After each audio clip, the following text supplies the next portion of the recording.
Hi everyone. మీకు fever వస్తే ఏ doctor దగ్గరికి వెళ్ళాలో తెలుసు, కడుపునొస్తే ఏ డాక్టర్ దగ్గరికి వెళ్ళాలో తెలుసు.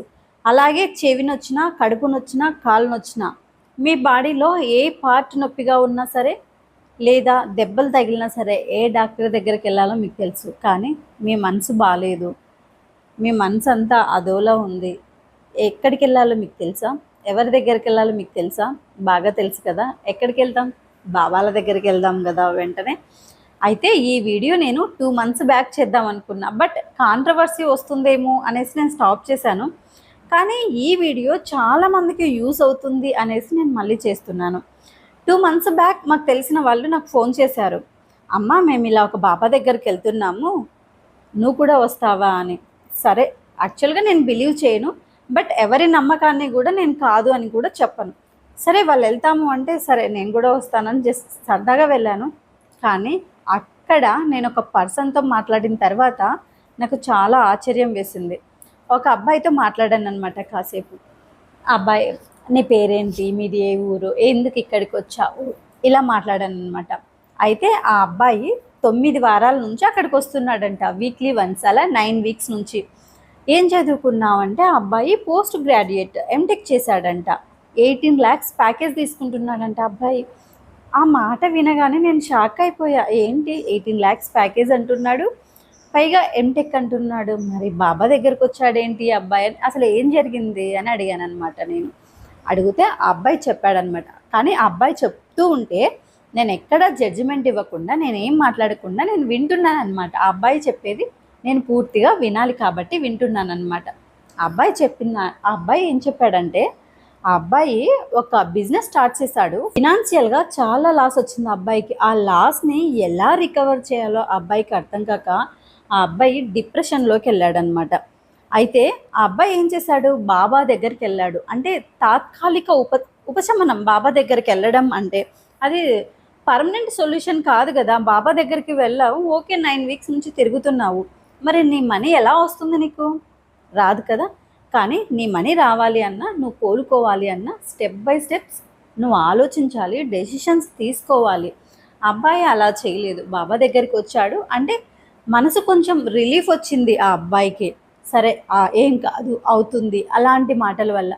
కానీ నేను గమనించింది ఏంటంటే ఆ అబ్బాయి చెప్పిన దాన్ని బట్టి ఆ అబ్బాయిలో ఉన్న లక్షణాలు ఏంటంటే, ఆ అబ్బాయికి నిద్ర సరిగ్గా లేదు, తిండి తినడం లేదు, పదే పదే ఆలోచిస్తున్నాడు, ఎక్కువ యాంగ్జైటీ కూడా ఉన్నాడు.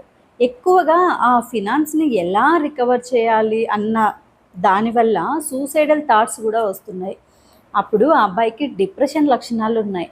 నేను చెప్పాను ఆ అబ్బాయికి, అంత విన్న తర్వాత నార్మల్గా చెప్పాను, నీకు డిప్రెషన్ ఉంది ఇలాంటివి ఏమీ చెప్పకుండా నార్మల్గా ఎలా చెప్పానంటే, నువ్వు బాబా దగ్గరకు వస్తున్నావు, ఓకే, ఇది నీ నమ్మకం, కానీ నీ మనసులో ఉన్న యాంగ్జైటీ కానీ, ఈ సూసైడల్ థాట్స్ కానీ ఇవన్నీ తగ్గాలి అంటే నువ్వు బాబా దగ్గరికి వద్దు, ఒక సైకాట్రిక్ దగ్గరికి వెళ్ళి నువ్వు కౌన్సిలింగ్ తీసుకో, కాసేపు నువ్వు మాట్లాడు వాళ్ళతో, అండ్ నీ మనీని నువ్వు ఎలా సంపాదించాలి, కొన్ని స్టెప్స్ ఏంటి, ఫార్ములాస్ ఏంటి, ఇవన్నీ కూడా ఒక మంచి గైడెన్స్ ఇస్తారు వాళ్ళు. సో ఒక్కసారి నువ్వు నా మాట విని వాళ్ళని అప్రోచ్ అవ్వు అని చెప్పాను. ఆ అబ్బాయి ఆలోచించాడు, అవునా అక్క, ఇలా వెళ్తే నా సమస్యకు పరిష్కారం దొరుకుతుందా అని అడిగాడు. లేదమ్మా, ఖచ్చితంగా దొరుకుతుంది, బట్ నువ్వు పేషెన్సీగా వినాలి. అబ్బాయి సైకియాట్రిక్ని అప్రోచ్ అయ్యాడు. ఈ సిమ్టమ్స్ అన్నీ తెలిసిన తర్వాత వాళ్ళు కూడా డిప్రెషన్ అని చెప్పారు. వాటికి తగ్గట్టు కౌన్సిలింగ్ అండ్ మెడికేషన్స్ ఇచ్చారు. ఆ అబ్బాయికి పూర్తిగా క్యూర్ అయిందనమాట.